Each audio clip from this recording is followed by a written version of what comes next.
Donc, Géraldine, bonjour, je vais te laisser présenter d'abord l'association et après on va rentrer dans le vif du sujet en présentant les projets que vous allez mener au sein du Salon des Jeunes. Ça va. Alors déjà juste, on est 3 fondatrices de l'association Tous Aziluts. Il y a Fanny, Christelle et moi-même. Et on est toutes les 5 membres de la direction collégiale. Donc ça, c'est quelque chose que je tenais aussi à expliquer un petit peu. On connaît un petit peu les associations sous la forme classique, avec un président, un trésorier, un secrétaire.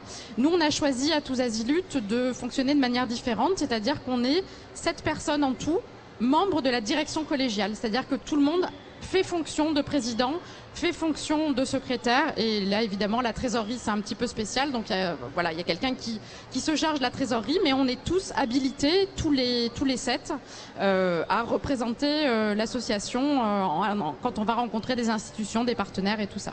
D'accord.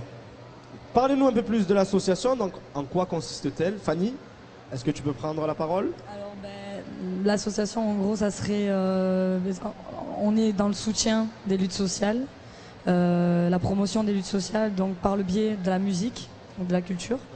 Donc, dernièrement, on a aidé les ouvriers de l'usine Fralib en produisant une CD avec donc du coup HK, des HK les Saltemoc. Dernièrement, on a aussi travaillé avec des jeunes. Voilà. L'idée, c'est de l'éducation populaire aussi, mais aussi beaucoup d'être proche des luttes sociales qui nous sont familières. D'accord. Géraldine, un petit mot à rajouter ou est-ce que Fanny a très bien résumé l'association? Non, elle a très bien dit, mais je vais quand même, puisque j'ai l'occasion d'avoir un micro prolongé.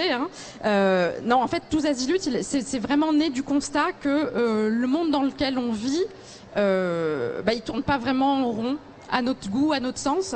C'est-à-dire que l'intolérance est croissante, qu'il y a une montée du racisme, que les inégalités sociales s'accroissent énormément, qu'il y a de plus en plus de pauvres et de riches qui sont très riches, et qu'on ne peut pas laisser faire ça.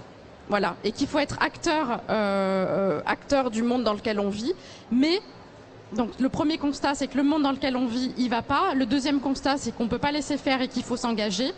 Et l'outil qu'on a trouvé à Tous Aziluts, Fanny l'a dit, c'est de soutenir et d'être acteur du changement social, mais de manière